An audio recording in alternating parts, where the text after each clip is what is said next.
Hello everybody, how are we all doing today? Well, I hope things are going brilliantly for you today, and that you're having a jolly good day, as we say over here. We are reading Devil's Engine, Hellwalkers. Marlow and Pan and Knight have just found the devil, and it's a very complicated situation they found themselves in, but Marlow basically found his house on top of the pyramid in the middle of hell, and in there was a hanged man, and also something else above the hanged man, something called a stranger. And we learned that the hanged man had made a deal with the stranger, who's kind of this kind of entity, and had agreed to build a machine in return for this thing bringing his children back to life after they died. And yeah, it's all very confusing and complicated, but the hanged man is also known as the watchmaker, and the devil is also known as the stranger. And Marlow ended that scene by making a deal basically with the stranger to say, if you let us back to the real world, out of hell and back to the real world, I'll make the deal with you. And he knows that in doing so he's going to give this stranger a lot of power, but he doesn't know how else to get out of hell. So he is opening the door between earth and hell, which is kind of, I think, what the stranger has been waiting for somebody to do for a long, long time. Only Marlow could do it, really, couldn't he? And yeah, so they made a deal, and now they're hopefully on their way back home, but we shall see. Sorry, my face is so white, it's like glowing. I think it's because this camera is actually a bit rubbish and there's lots of light coming in, but nothing I can do about that, so I will just have to continue to glow. The next chapter is called The Fast Train Home. Even though she had no oxygen left in her lungs, even though her head fizzed with static, Pan heard those words and knew instantly what they meant. Marlow had made a deal with the devil. "Oh, you idiot," she tried to say, but she never got the chance because the creature that held her, a giant that radiated so much darkness she couldn't make sense of it, was striding forwards, heading for the pool of black liquid that sat in the centre of the pyramid. It held her above it, then let go. Splash. Let both of them go. She hit the water hard, and it was eager for her, sucking her deep beneath the surface. She burst out of the top, managed half a breath before the pool caught her again. She reached for the edge, finding cold stone. This time she managed to stay afloat, Marlow paddling furiously behind her. The devil loomed above them, a phantom dressed in darkness, its face a mess of parts that opened and closed like machinery. "It is done," it said again, the words echoing around the cavern, kick-starting a hurricane of sound as the engine began its work. "What did you do?" she asked, looking at Marlow. He disappeared beneath the surface, bobbing up again almost instantly and spitting oily black blood. "I made a deal, it's okay, it's going to be..." And he was gone again. "What the hell, guys?" said Knight, skidding onto her knees at the edge of the pool. She looked at the devil, then back at Marlow as he emerged, gargling. "It is done!"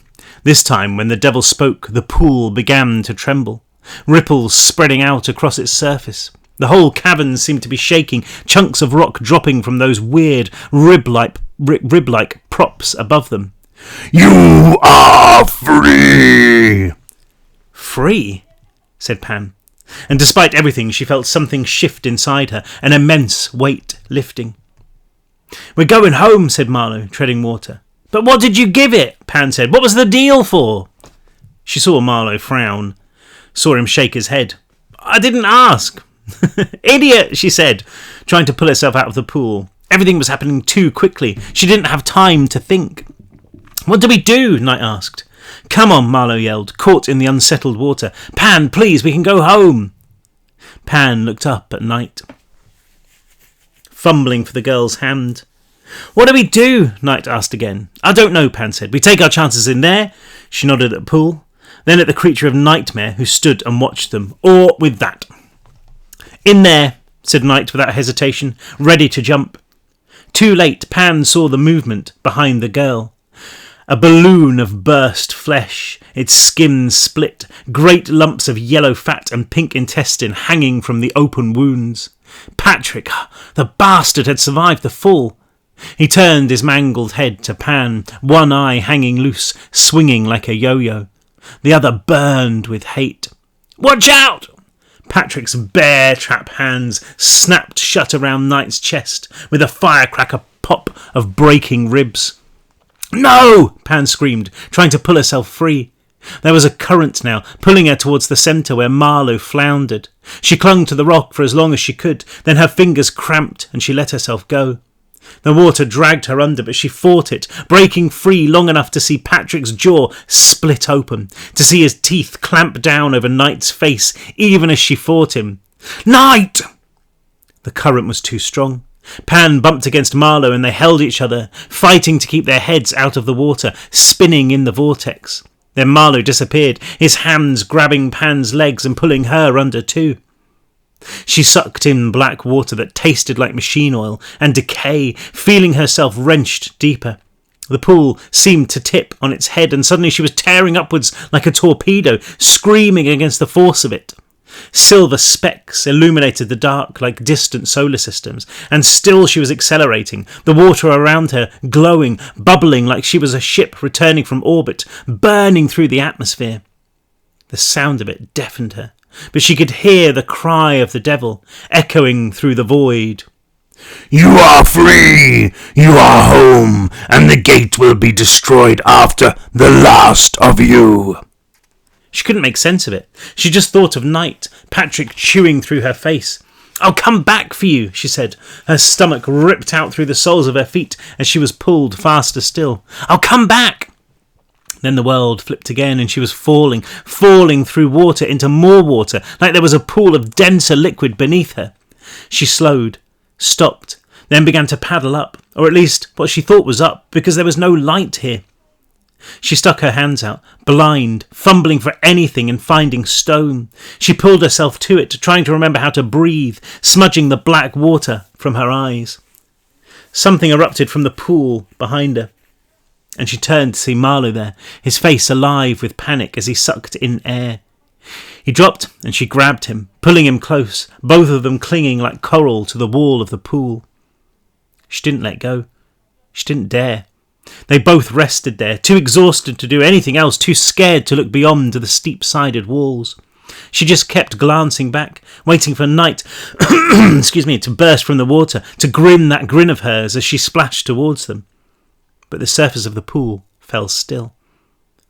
The air was heavy with a noise, a mechanical pulse that shook her to the core. It was the same noise they'd left behind them, the soundtrack of hell. "Oh, we're still here," she thought. "Help me," she said, her voice a witch's croak. She grabbed the edge of the pool above her, planting a foot on Marlow's shoulder, hearing him yelp as she dunked him. She pushed herself up and over the edge, prepared for hell, prepared for anything except this. Because when she made sense of the chaos in front of her, it was a smile that found its way onto her face. "No way!" "What?" said Marlow, coughing. "Where are we?" Pan scrabbled around, offering him a hand and helping him onto solid ground. They were on a platform, tilted at an angle and cracked in a dozen places. The pool beside them was half drained. A control panel sat there, wires torn out and hanging limply. She was almost too scared to look the other way, the noise still pummeling her ears, but she couldn't hide from it forever. She turned and saw the engine there. Her engine, stirred into a frenzy. Every single piece of it was in motion, great plumes of fire erupting, engulfing the ceiling. To her side was the staircase, partially melted but still intact. It led up to the vault door, and she knew what lay beyond that. Stairs, the red door, and freedom. Its call was birdsong inside her head, impossibly sweet. 20 minutes of climbing and she could feel the wind on her skin. No more monsters, no more demons, just the glorious day and the rest of her life etched out in sunshine. "It can't be," she said. "It is," Marlow replied, struggling onto his knees. "We're home."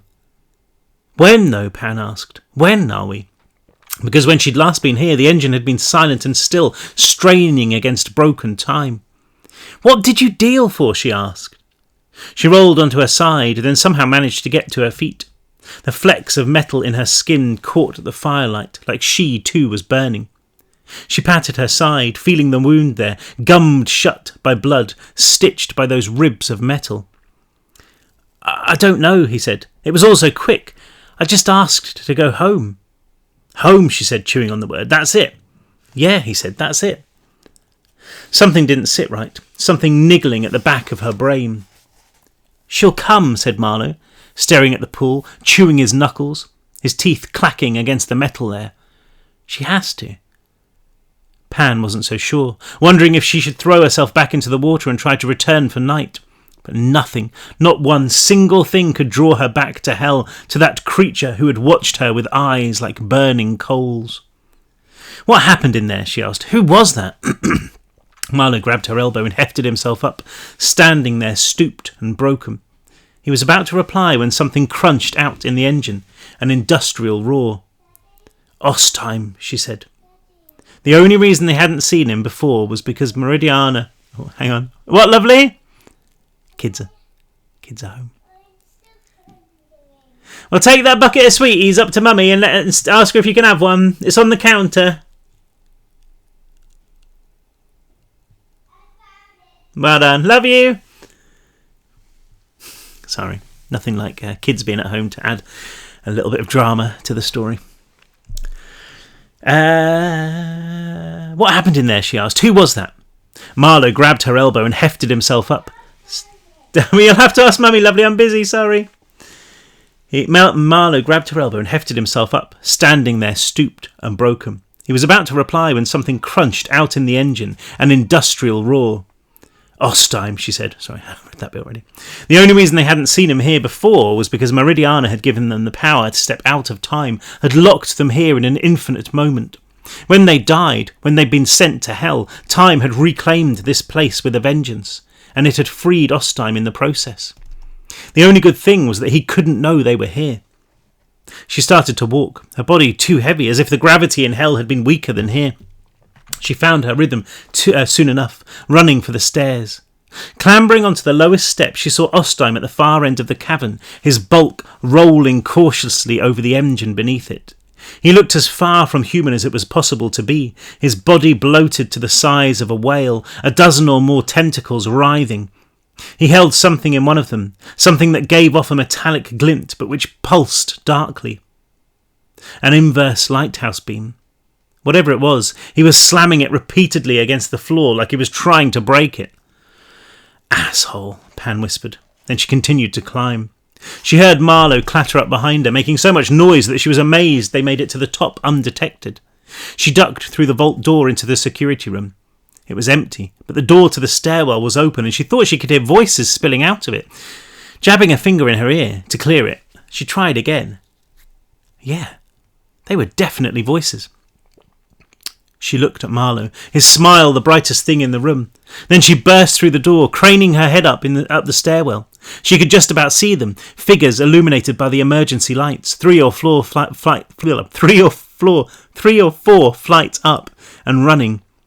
From the sound of it, they were arguing as they went. Hey! She yelled. Nothing, just the thump of footsteps and these voices, muted but still full of emotion. She tried again, yelling as loud as she could. Hey! It was a gamble, of course, because she had no idea who it was. She didn't even truly know if they were back on Earth. This might have been the next level of hell, just a new way of breaking their hearts, ready to peel away in an instant, revealing a world of ash and bone. It was a gamble, but it paid off, because whoever was up there stopped running and a face peeked over the edge of the banister, old and grizzled and ugly as hell, but kind and wide-eyed, and the most beautiful thing Pan had ever seen. Hark! She yelled, and she was running, tripping up the stairs in her haste. She heard him call her name, heard the rumble of his feet as he came to meet her. She turned a corner and he was suddenly there, a mess of sobs and scars and Old Spice, who swept her up in his arms and hugged her so hard she heard her spine pop.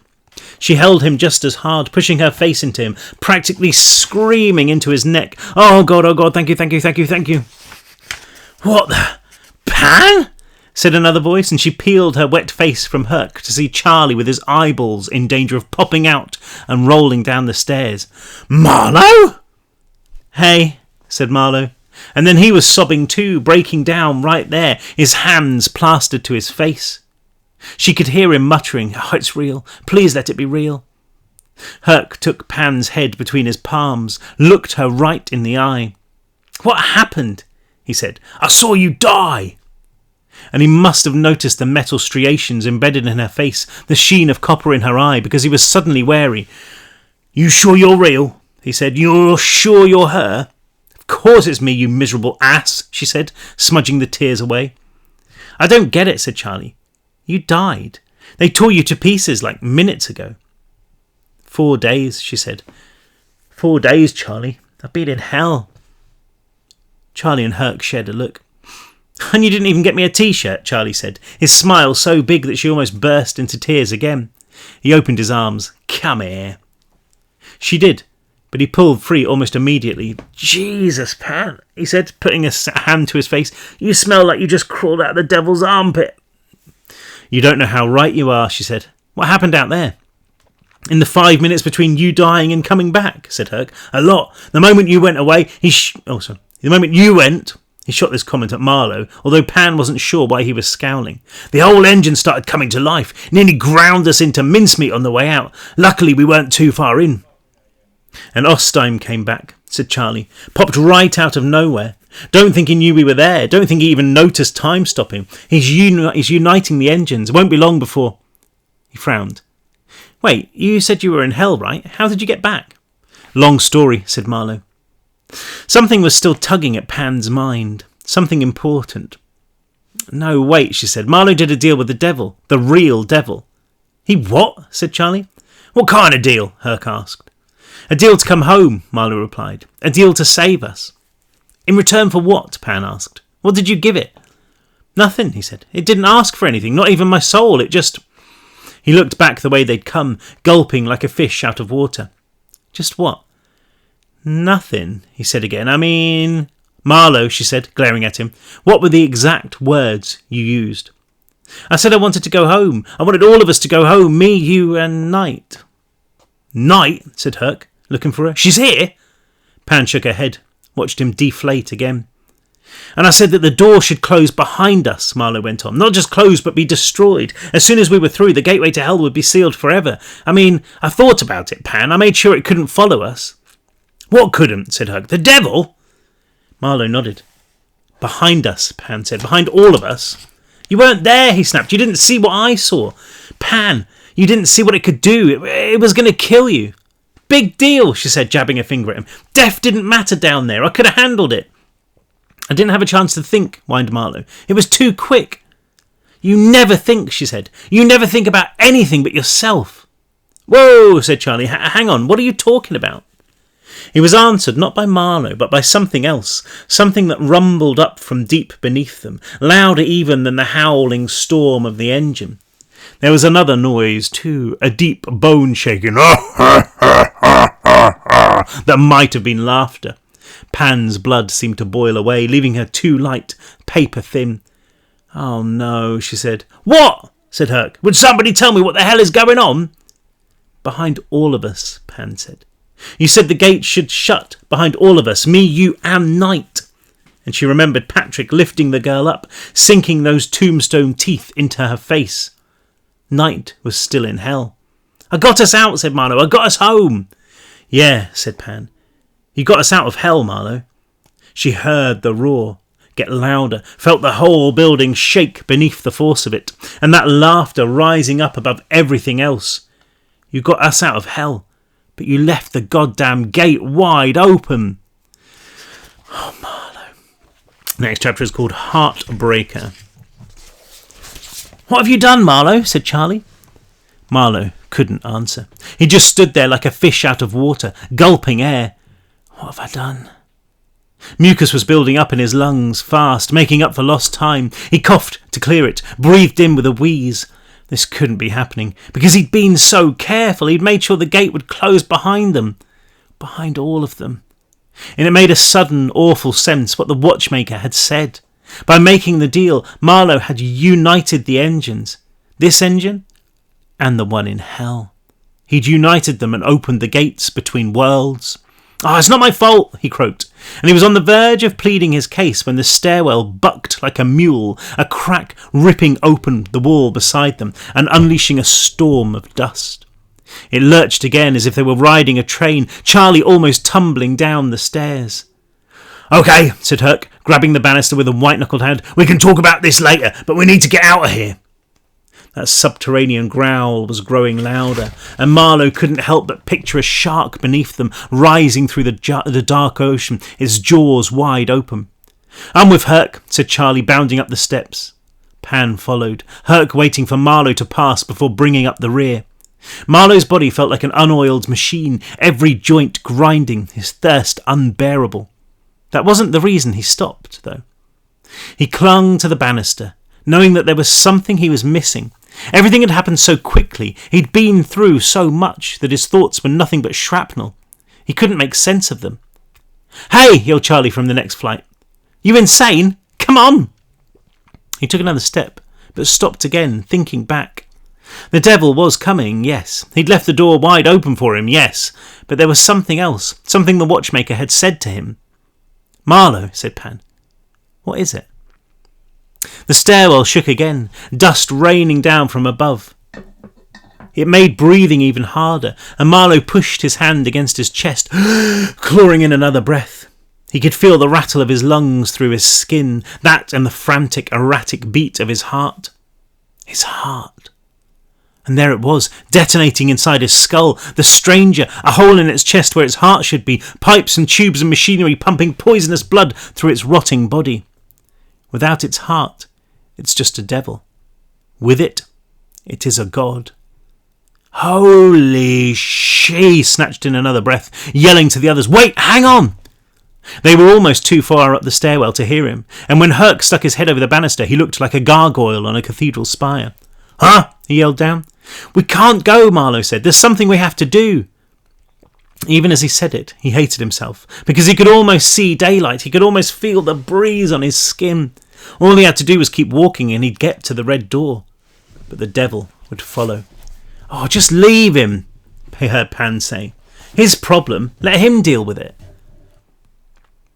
And she was right. He would deal with it. He turned and clattered back down the steps. Another tremor shook the vault room as he ran through it, pieces of broken glass and metal dancing over the floor. Marlow had to stop, his heart feeling like a water balloon in a child's fist, ready to pop as he burst into the madness of the engine. If anything, it was even louder in here than it had been, although the source of the noise had changed. A deep, thunderous bellow was pouring from the black pool, so thick and so loud it was almost like liquid. Marlow could feel it against his skin. Over it all he heard a roar, and looked to see Ostheim on the other side of the cavern.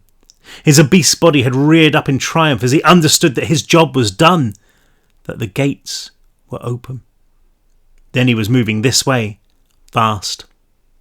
Marlow started down the steps only to feel a hand on his shoulder. He flinched, looking to see Charlie there. "What the hell, dude?" Charlie yelled. "There's something we need to do," Marlow shouted back. "Something we need to find that will stop him."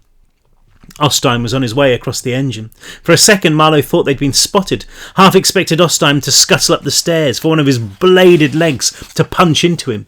But he was running for the pool, plunging two of his tentacles into the boiling water like he was fishing for something.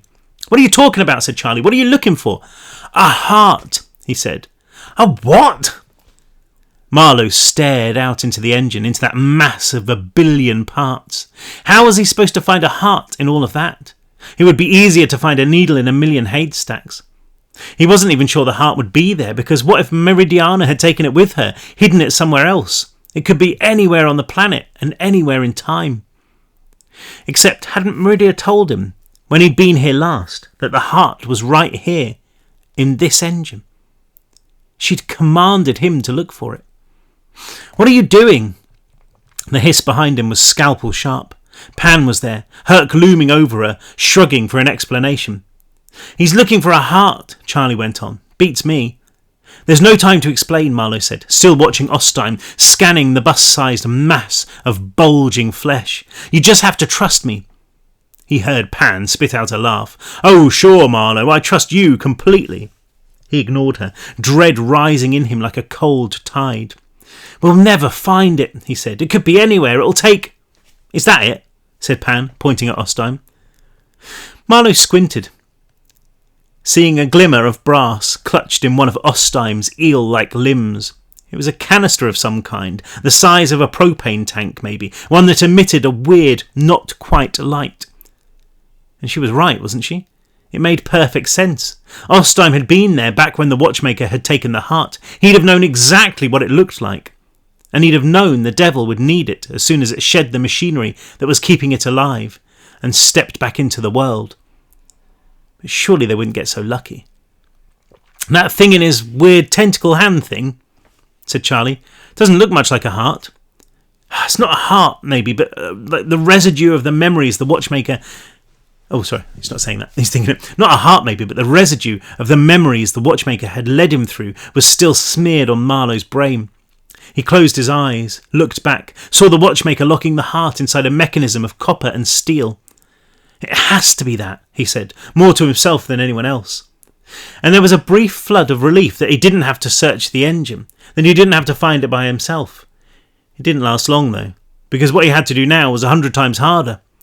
He had to pry it from Ostheim's greasy, lethal bug fingers. "I'm so confused," said Charlie. The howls were growing louder, a tremor shaking the cavern so hard that pieces of stone were raining down from the ceiling. The devil was on its way, and its heart was right here, waiting for it. Marlow turned to the others. "Look, I can't explain how I know, but if the devil gets here and sticks that heart back into itself, then we can say goodbye to everything. That heart, it's like the devil's engine, the real engine. It's what fuels it. It's going to be hell on earth." Charlie and Pan both pulled a face, but Herc, good old dependable Herc, just swallowed, then nodded. "So we need the art," he said, "and that fat bastard is in the way, and we've got, a couple of minutes maybe?" "If that," said Marlow. Herc reached down to his holster, patting it like he had just remembered it was empty. He looked left, then right, then behind him, walking to a locker in the corner of the room. He wrestled it open, pulling out 2 massive flashlights and a bright red pistol. "Not much," he said, running back to them, "but it might help." "A flare gun," said Charlie. "It's in case anyone got lost out there when they were mapping," Herc said. "It's a big engine in case you hadn't noticed." He popped the chamber, checked to make sure it was loaded, patted the spare flare, clipped to the side. "You got 2 shots. Make 'em count." He handed the gun to Marlow, but Pan snatched it from him. "Oh, you'll just set fire to his pants," she said. "I've got this." They stood there for a moment in silence. "That it?" said Marlow. "We just rock up and cap Ostheim in the ass, steal the heart. That's the plan? You got nothing else?" Herc shrugged. "Run fast," he growled. Great. Once again, Marlow thought about just turning around, making his way up to the red door, stepping into the sun. The idea of it was overpowering. He felt like he had to physically wrestle the idea out of his head. But no, this was his mess. He would deal with it. "Just give me a minute," he said to himself, rocking back and forth in a starter's sprint. Dude, what is that?" said Charlie, and Marlow followed his finger down the stairs, across the platform, past the bulk of Ostheim, to the bubbling surface of the red pool. To the thing that was pushing out of it, blinking its spider eyes. "Oh, crap," said Marlow, and before he even knew what he was doing, he was running, his arms wheeling, the roar of the devil drowning out the sound of his feet. He missed the bottom 2 steps, lurching onto the platform, falling, rolling, scrabbling back up. The cavern was close to imploding, a hail of rock pattering down around him as he sprinted. Ostheim was ahead, a behemoth whose body oozed like a slug's. A dozen of those tentacles whipped around him in a frenzy, and Marlow had to follow them like a magician's fingers, searching for that glimpse of metal. There, clamped to his side. He cut right, running along Ostheim's flank. The monster was too busy to notice him, plunging more of his limbs into the pool, wrapping them around the shape that floated there. Marlow caught a glimpse of a face made up of moving parts. The devil reached out with a stick-thin limb, wrapping its fingers around Ostheim, hauling himself up like a drowning man. Pieces of machinery were still attached to it, threatening to drag it back down. It opened its mouth and loosed a cry that might have belonged to 1,000,000 newborns. Marlow swore, his own fear burning star-bright inside him. He was close enough now that he could see the canister. He could feel it, a subsonic pulse that vibrated through his bones, through his soul. All he had to do was reach out and... The devil turned its eyes to Marlow, and even though they were just pits in its head, holes punched into space and time, he could see the alarm there, the understanding. It opened its mouth and howled out a warning. Suddenly Ostine was turning, his limbs darting out. Marlow ducked beneath one, his fingers snagging on the canister. "Eat this, you ugly..." Pan's voice, followed by a hiss, a roar.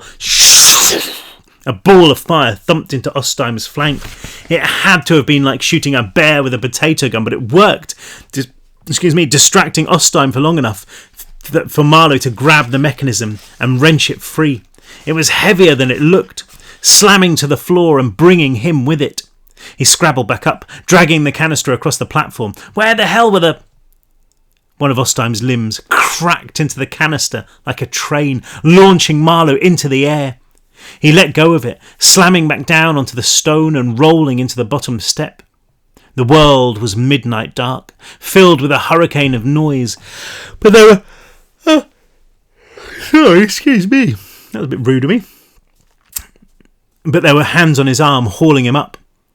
By the time he was on his feet, he could see enough to make out Charlie next to him, Herc there too, hugging the mechanism against his chest.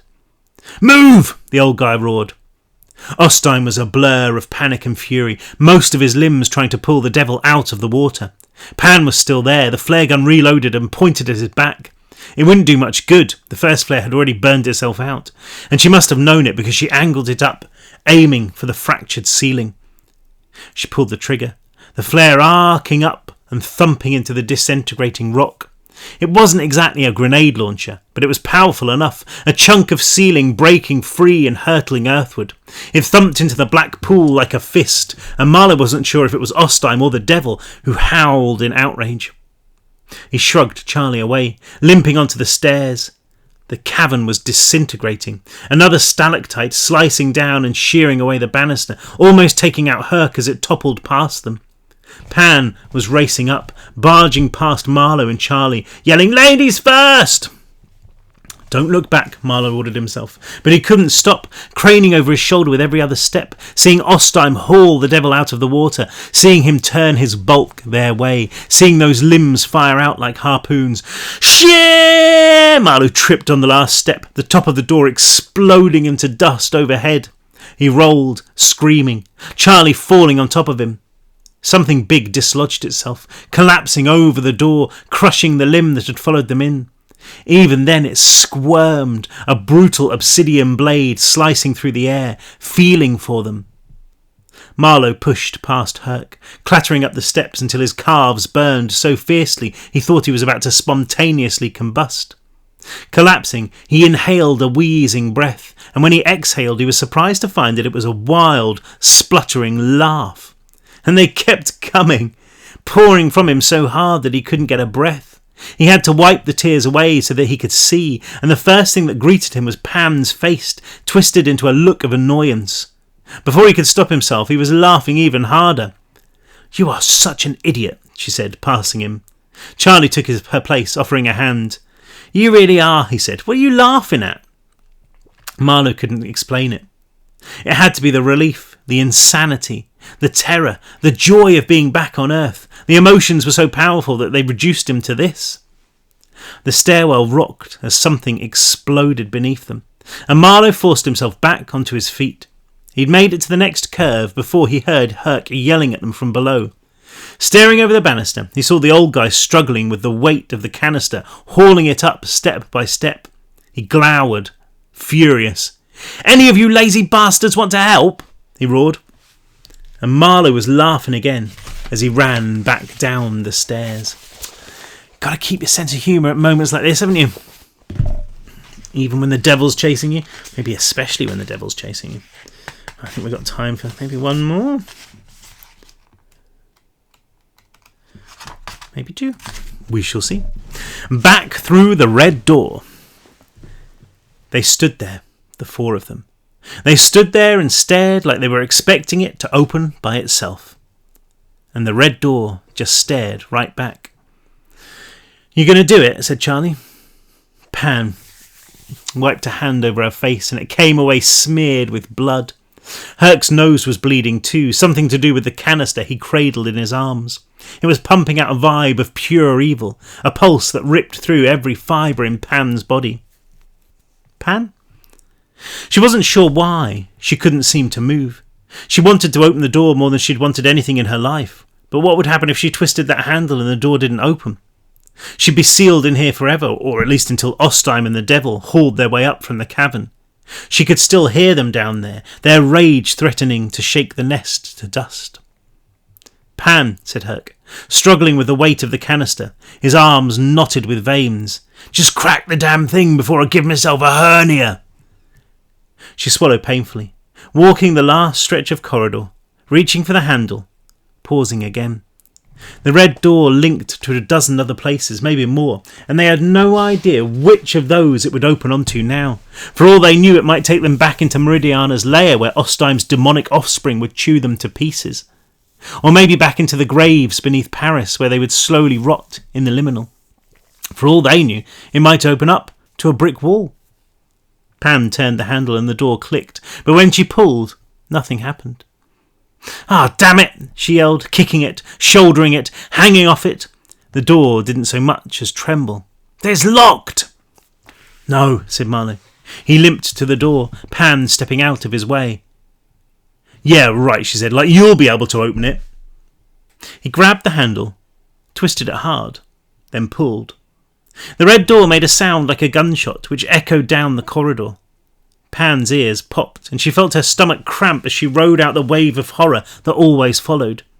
Marlow pulled, and the door opened smoothly, without the slightest creak. Pan swallowed, leaned out, feeling the awful sensation of crossing the liminal. She saw a barren stretch of stone, empty of life. Beyond it, clustered on the horizon, distant buildings that might have been ruined skyscrapers. And ash. So much ash, a world drowning in the stuff of the dead. "No," she said, her body carved from ice. "No, no, please God, no, no, no." The door had opened up into hell. They were still there. "Please," she said again, less than a whisper. She looked at Marlow, her face gaunt, everything good. His face gaunt, everything good sucked right out of him. Pan heard the drumming of feet and pictured a demon running for them, ready to burst into the corridor and pull them to pieces. "Close it," she yelled. "Close the door." And Marlow was doing just that when a woman in yellow gym gear and pink sneakers jogged past, a huge pair of headphones resting on her head. "What? Did you just see that?" Marlow asked. "The demon in lycra," Pan said, nodding. They craned out of the door together, watching the jogger run along an overgrown path, then turn out of sight. Pan saw that the door was in a huge brick wall covered in graffiti tags. Ahead of her was a wasteland, crisscrossed by rusted railway tracks, but she could see a shopping cart, and past that a burned-out car, and past that a shingle drive, thick with weeds.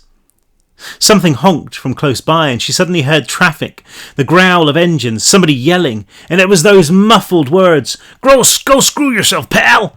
Those beautiful, incredible words that finally stripped the strength from Pan's legs and sent her crashing to the floor. She felt like crying, but the truth was she was too exhausted. She couldn't even remember how to do it. She just knelt there, sucking in air, listening to the sound of home. "Oh my God," said Marlow, taking a step outside. He ran his bare foot along the ground, leaving trails in the ash. Only it wasn't ash, Pan realised, it was sand. She could smell the river, that gut-wrenching stench that had made her want to chuck her guts every summer, but which was now as welcome as fresh bread. Marlow looked back at her, his shy smile like a bird, ready to take flight at any second. "Oh, we're here." "Here," said Urk, pushing gently past Marlow. He looked around, studying the distant skyscrapers, not abandoned, not ruined, just shrouded in mist. "This is New Jersey." "I thought you said hell was behind us," said Charlie, joining all of them in the doorway. "We're in Greenville," Herc said, "near the railroad yard in Jersey City. This building, I know it." "I bought it." "Huh?" said Pam. Well, technically the Fist bought it, he said, spitting. Ostime, it was supposed to be another safe house. We bought dozens of them in New York and Jersey, Philly too. Like the walk-up in Hoboken, said Pan, thinking back to the place they camped out before their battle with Patrick. Before one of their battles. Herc nodded, studying the red door, swinging it back and forth. I didn't know he'd put one of these in, he said. I didn't even know you could. How did we get here anyway? I asked it to take us home, said Marlow. Must have been the closest exit. Doesn't seem real, said Pan, finally taking a step away from the door. She felt like an astronaut pushing away from the safety of an airlock. The buildings on the horizon were Manhattan, she saw, and the sight of them sent a spear of longing through her ribs, enough to snatch her breath away. Smells real, said Charlie, holding his nose. Pfft. Pan looked back along the corridor. It was still shaking in there, dust raining down. She could hear that low rumble, more like a dog growling. Close the door, she said. Make it real. Wait, said Marlow, holding out his hand. Night. She looked through the door again, imagined Night running from the stairwell, heard her calling, and knew it could never happen. Just make it real, she said, nodding to Charlie. Done, said Charlie. He grabbed the handle and, without hesitation, slammed the door shut. The growl was cut off, the tremor beneath Pan's feet thrumming into nothing, and there was just New Jersey, grinding and honking and swearing. It was real. Charlie was turning the handle again, bumping the door with his shoulder. No going back now, he said. It's locked. Nobody challenged him. Nobody wanted to go back. Not ever. Please let it be over, Pan said. It felt like a nightmare already, like she'd just woken from a year-long sleep. The horror was draining from her head, too awful to be contained in the real world. If it wasn't for the layers of metal in her skin, she might have convinced herself that none of it had happened at all. Please let it be done. She knew it was an empty wish because Ostime was down there, and Marlow had finished the job for him. He'd opened the gates and unleashed something terrible. But it was all a little easier to handle now that the red door was locked and sealed behind them. First things first, started Herc, resting the canister on the ground, leaning on it. Up close, Pan could see that it was a monstrosity. It was something from a museum of freaks and curiosities. It was a cylinder, the top and bottom of which were made of an impossibly complex tapestry of copper parts. The middle was made of glass, streaked with dirt and gore. It seemed too dark in there, but in the inky black water she thought she could see something move, something beating, emitting that weird, bowel-loosening pulse. Gross. Herc was still speaking, but she interrupted him with a hand, trying to swallow down a throat that was lined with carpet. First things first, we get water. Oh, sorry, that's Pan, sorry. First things first, we get water, she said, and food. But, Herc, if you get between me and a meal, I'm going to end up eating you. Oh. And then she remembered seeing Patrick feasting on his sister, ripping chunks off her. Her words died in her throat, and Herc must have sensed the pain there because he nodded. Sure, Pan, he said softly. Food first. He hefted the canister up and lurched off one way, doubling back, finding his bearings. The track meandered around countless boxcars, then half a dozen warehouses, some shuttered, their windows smashed, before joining a busy street. Workshops and garages spilled noise, the air thick with exhaust fumes and cigarette smoke. There were people everywhere, real people, and Pan watched them warily, half expecting to see their jaws distend, their skin tear, black limbs slicing out. When it didn't happen, she wanted to throw herself onto each and every one of them and just hug them. It wasn't going to happen. Those few who noticed them walking up the street took one look at their clothes, their bare feet, or just breathed in their stench and backed out of the way.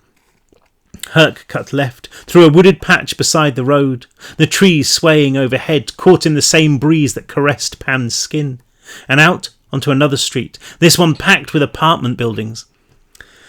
Oh, there, bingo, the old guy said, pointing across the road. There was a coffee shop, or something that looked like it belonged in a storybook. It had flowers painted all over it, and the name on the window was Petals Cakes. Petals' Cakes. With 2 apostrophes in Petals'. Oh no, 1 apostrophe. And 1 apostrophe in Cakes. Really? Said Charlie. I don't know, Herc. That place looks like it has serious code violations, all involving apostrophes. Who cares? Said Pan, practically running across the street. She barged through the door hard enough to smack it against the wall, the half-dozen customers inside all flinching. "Sorry," she said, bolting for a soda dispenser and putting her mouth beneath the nozzle while pressing the Dr. Pepper button. "Hey," said the old lady behind the counter, presumably Petal. Pan ignored her. She'd have ignored her if she was standing there with holding a bazooka. The taste of the soda was incredible. She could feel it travel every inch of her body, then a soft, cool detonation in her stomach.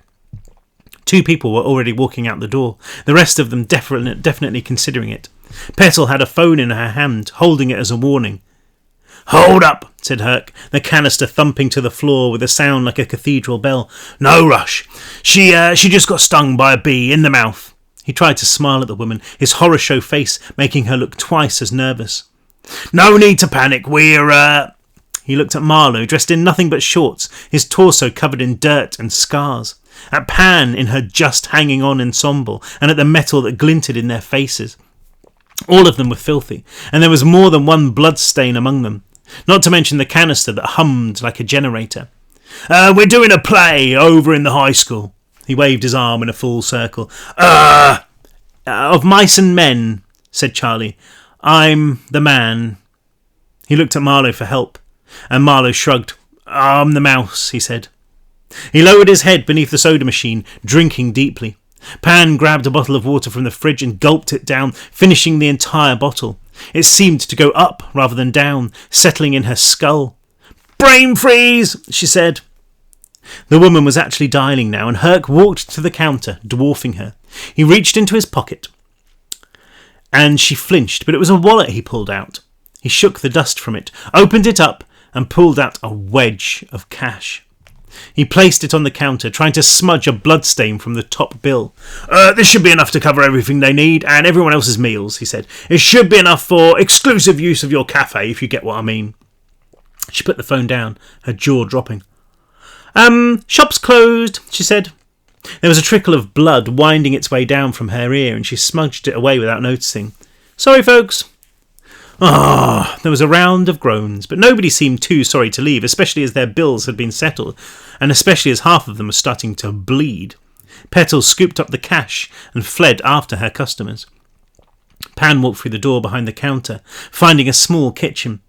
She wasn't sure what to take, so she grabbed everything she could, taking a bite out of a block of cheese, stuffing an entire bun into her mouth, almost choking herself with it. She saw Marlow ripping open a bag of chips, devouring them like a demon. "It's like feeding time at the zoo," said Herc, watching them. "You go 4 days without eating," Pan tried to say, but there was too much in her mouth, and all that came out was food. She ate until she could eat no more, until she actually had a stitch, like her sides were physically splitting. Then she limped back to the table where Herc and Charlie and Marlow were waiting. Herc had a mug of coffee in his hand, and the smell of it was so good it nearly knocked her out. She breathed it in, and it seemed to calm the monster inside her.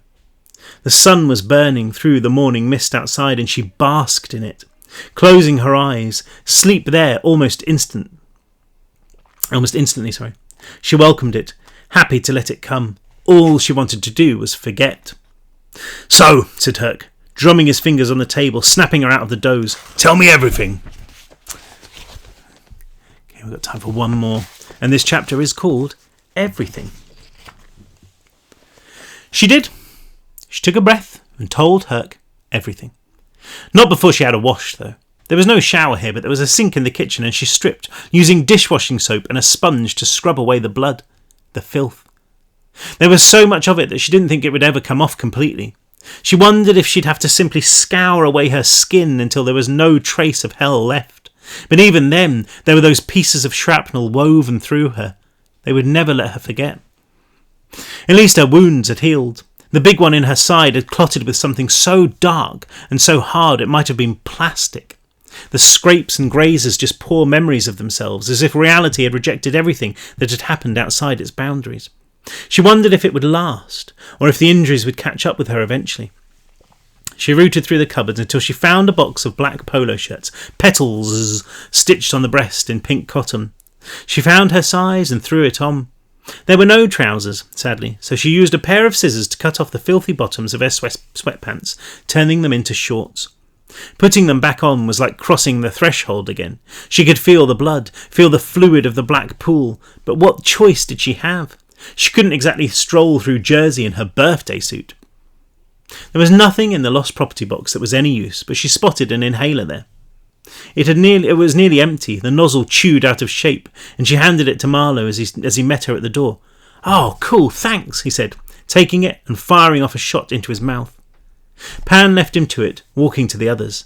Herc and Charlie had hefted the canister onto the table, and they were trying to pry it open with a spoon. "Oh, stuck fast," Herc said, the spoon pinging across the cafe. The door opened and Marlow strolled out with another of the polo shirts, brushing crumbs from it. "Anything else you need to do?" Herc asked them both when Marlow had taken a seat. "I think there's a barber shop across the street, and I spotted a nail salon down the way if you need to use it." Pan flashed him the nails of her middle finger just to show him how clean they were. Then they began. Pan didn't want to speak, didn't want to relive any of it. She was happy to let Marlow do the talking. But he was making such a meal of it, going over every little detail, missing half the stuff that Herc needed to know, that she kept interrupting him. After the third time, she just told him to shut up and took charge, telling Herc and Charlie about the mountains that grew from dead people and black blood, the demons and the ghosts and the war that was waging between them down in hell, the fact that it looked like an old city ruined by time. She told them about the fact you couldn't die there, that you were murdered and reborn in endless violence, about the fact that Patrick and Brianna had been there, driven insane by time and terror. She told them about meeting Night, how she'd saved them. She was still down there, Pan said. She'd have regenerated and opened her eyes to see that she was alone again. And at this point, Pan put her head to the table and wept. "We can do this later," said Herc. But she waved him away, speaking into the tablecloth, telling him about the sun that didn't do what suns were supposed to do, the ash that covered everything, and which might have been all that remained of the living. She told them everything, because it was like she was purging herself, like she was extracting some kind of poison from her system. She just talked and talked and talked until an hour had passed and the last few drops of truth had spilled from her lips. For a while, there was only silence. Herc and Charlie had both turned grey. Herc stroked his stubble, shaking his head. "If I'd known," he started. I had no idea, Pan. I knew it would be bad, but I always thought..." He put a hand to his mouth. "All those people. I sent them there. God forgive me." She took his hand and squeezed it. "None of us knew, Herc," she said. "Nobody but Ostheim." He nodded, smudging away a tear. Then he looked at Marlow. "So there's just a bit with the devil," he said. "Cough it up, Marlow." Marlow spluttered, lifting his hands as if to say, "Where do I start?"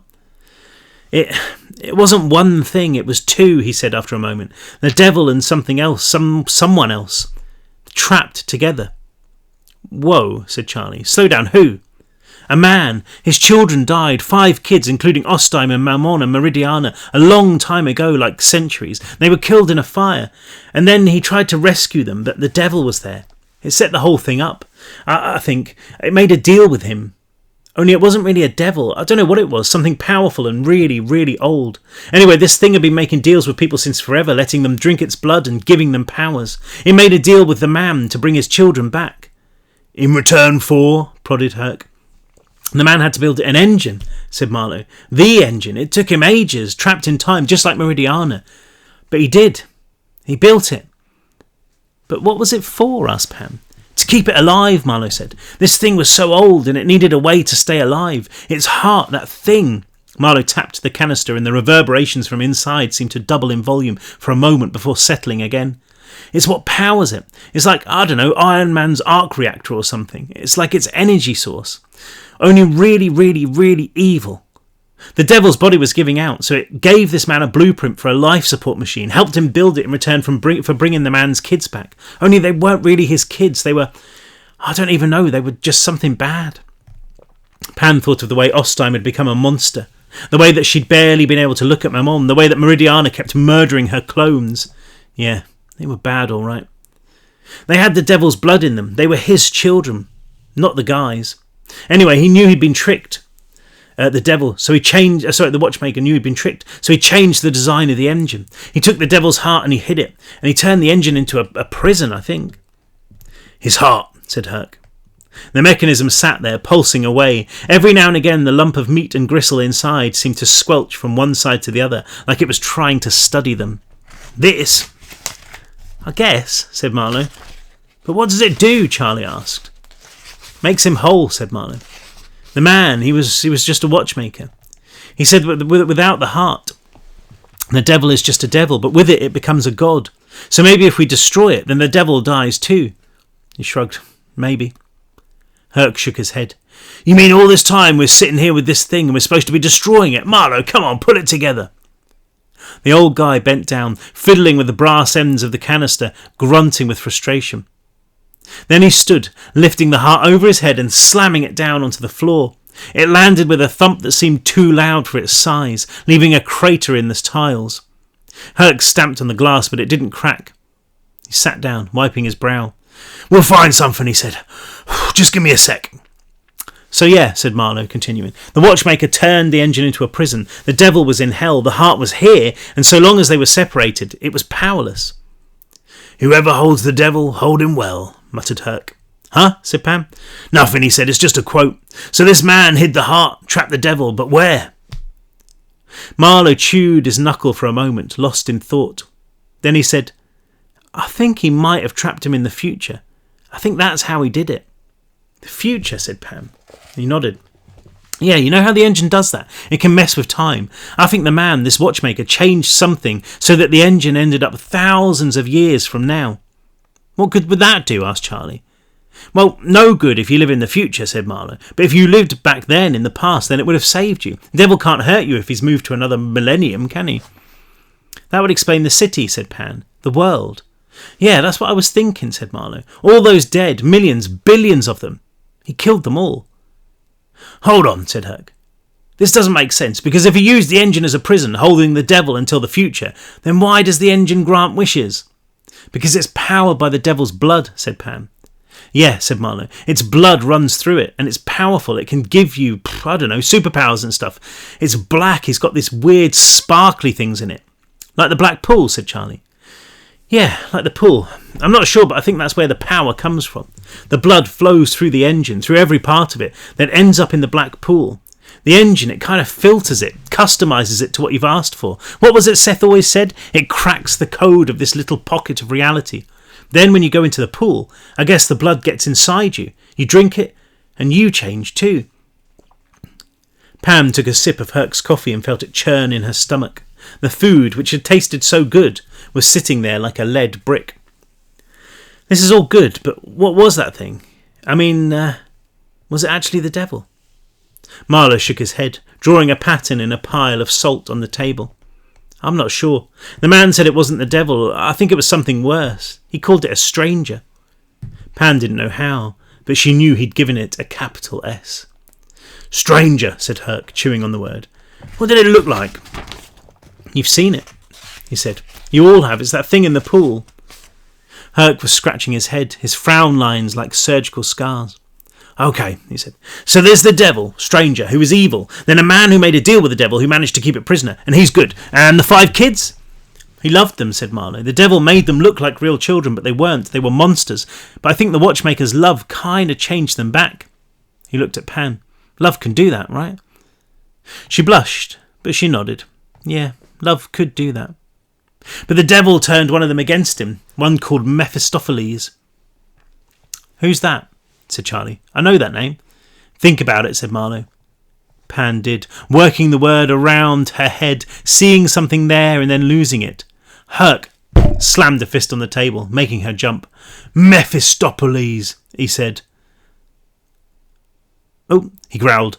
Sheppel Ostime. It's an anagram. Oh, I'm so goddamn stupid. Nobody saw it, Herc, said Marlow. Nobody. For a moment there was quiet, just the bustle of the city outside their window, oblivious, the sound of traffic and a distant siren, the lullaby of home. Pan waved her hand through a shaft of sunlight, scattering dust. And the demons? Asked Herc. Why do they come for you? How do they know when your contract has ended? Marlow popped his lips. He sends them, I think. The stranger. The deal is with him, ultimately, through the engine, so he knows when your time is up. He controls the demons. He makes them, right? We saw people. They were drinking his blood, turning into demons. They can breach the divide, but because the engines aren't united, only their strength makes it through. Sure, said Herc. That's why they possess walls and stuff. Yeah. So he sends them, and they take your soul, I guess. The bit of you that's you. But why? Said Herc. I've been doing this most of my miserable life, and I understand less now than ever. Why would this thing want to possess your soul? Pan looked at Marlow, and he looked back, and when their eyes met, she suddenly knew. That's it, isn't it? She asked him. You said it yourself, Marlow. That we were there because we had something to give him. He didn't answer, just turned his attention back to that mess of salt. This, he said, gesturing at the heart that pumped inside its cage. We could give him this. We could make a deal to open up the gates and bring him back, reunite him with his heart. But somebody would have done it already, Marlow said, right? I can't have been the first person to have reached the devil. It had nothing to do with me. Pan slapped her forehead. I'd almost forgotten. He was living in your house, Marlow. What? Barked Herc. Yeah, his house. You want to explain that one? I don't know, Marlow said. And when she started to push it, he swiped a hand over the table, scattering salt and condiments. Yeah, it was my house. The devil was in my kitchen. The watchmaker told me only I had the power to change everything. What does that mean, Herc? Nothing. Just silence, punctuated by the same siren. Marlow grated his chair back, walking to the wall and resting his head there. Herc cleared his throat, studying his fingernails like there might be answers written in the dirt.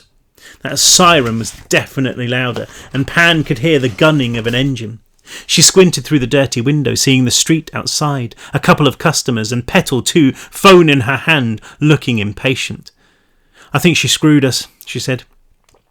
Herc looked at her, then out of the window. Then he pushed up so hard his chair flew backwards. God damn it, Petal, he roared, pointing at her through the glass. That was $800. Come on! But even as they were getting to their feet, the squad car screeched to a halt, bumping up onto the curb.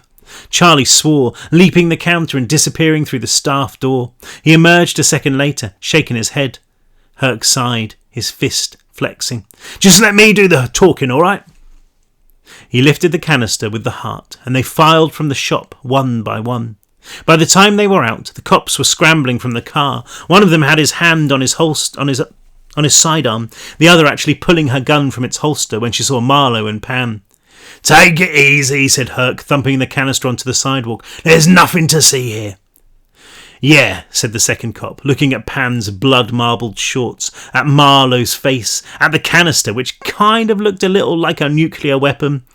The woman pressed the fingers of her free hand to her forehead as she sensed that awful pulse. Sure. They said they were in a play, said Petal, but I don't believe... Oh, shut up, Petal, growled Herc, and the other cop slid his gun free too. I'm going to need you to get on the ground, he said to Herc. Hands where I can see them. That a problem? With these knees, said Herc. Yeah. The cops glanced at each other, the guy stepping wide, pistol clamped in both hands. He was twitching his head like he was trying to shake water from his ear. Look, everything's fine, said Pam. It's not what it looks like. Want to tell me what it looks like? Said the woman. No, Pan said.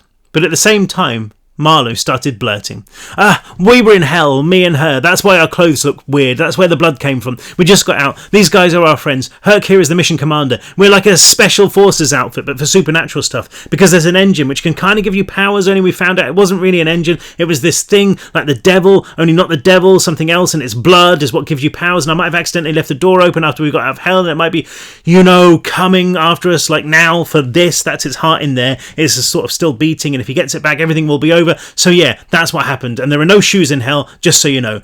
We couldn't see any shoes. Herc slapped a hand to his forehead, and Charlie actually burst out laughing for a second or two until the cop glared at him. You think this is funny? She said. She pressed her collar radio, never taking the gun off Herc. Dispatch, we've got a 1033 at 162 Industrial. 4 suspects being detained, so we need a bus. Over. Her radio fizzed, then made a sound like screeching cats. She flinched, trying again. 1033 at 162 Industrial. Send a bus, over. The radio screeched again. This time something fizzed out of it, a spark that lashed up and struck a streetlight. The bulb exploded, raining glass, and the cop panicked, pulling the trigger. Her gun barked, the bullet skimming Herc's head and punching a hole through the cafe window. "Hey!" yelled Herc and Petal together.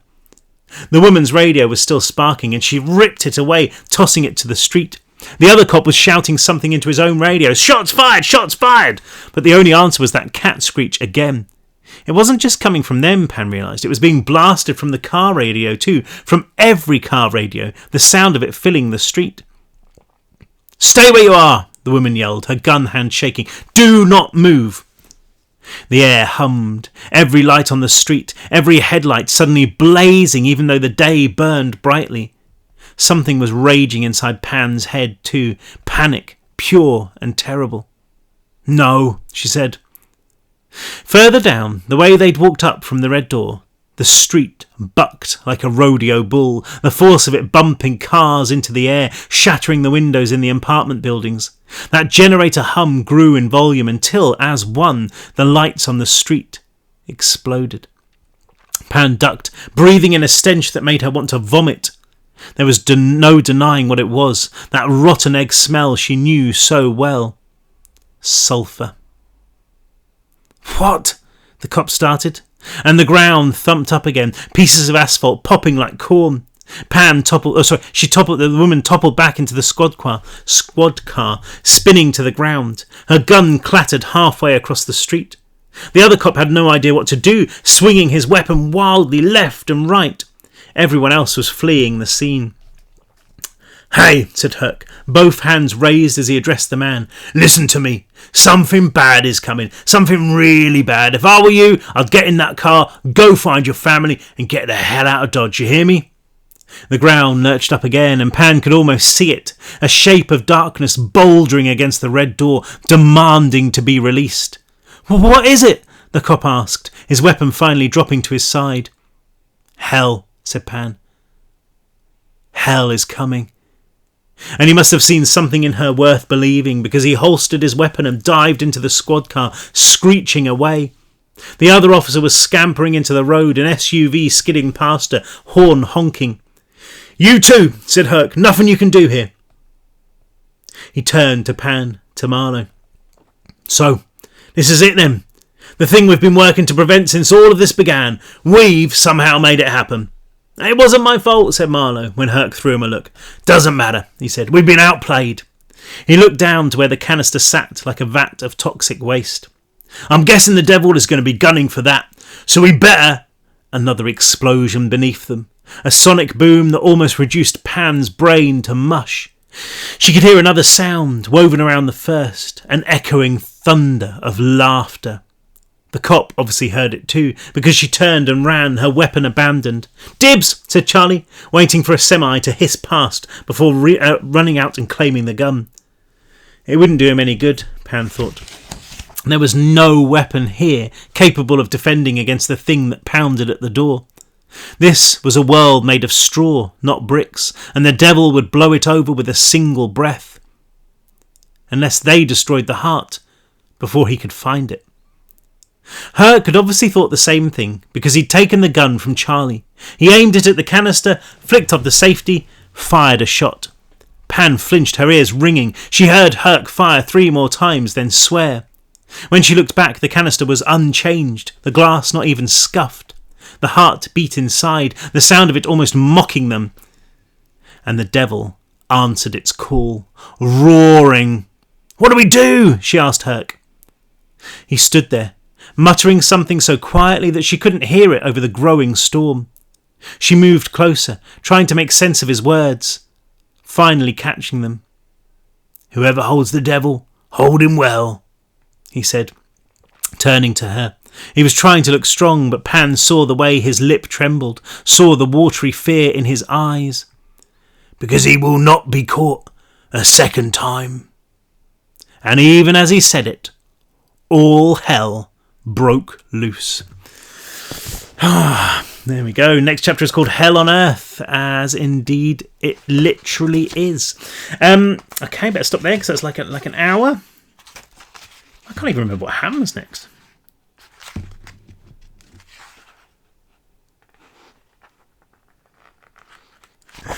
We shall find out. It's like reading it again. I haven't read it for so long that it's like reading it again for the first time. I genuinely love this series. I know it didn't do very well, but I just really, really love it because it's just so daft, and I really, really, genuinely love Marlow and Pan and Herc and Charlie and Truck and Knight. Anyway, that's enough from me for today. Go off and do something even more fun. Is there anything more fun than this? I don't know. But if there is, you should go and do it. And look after yourselves and have fun. And yeah, I will see you hopefully tomorrow. Okay, take care. Bye.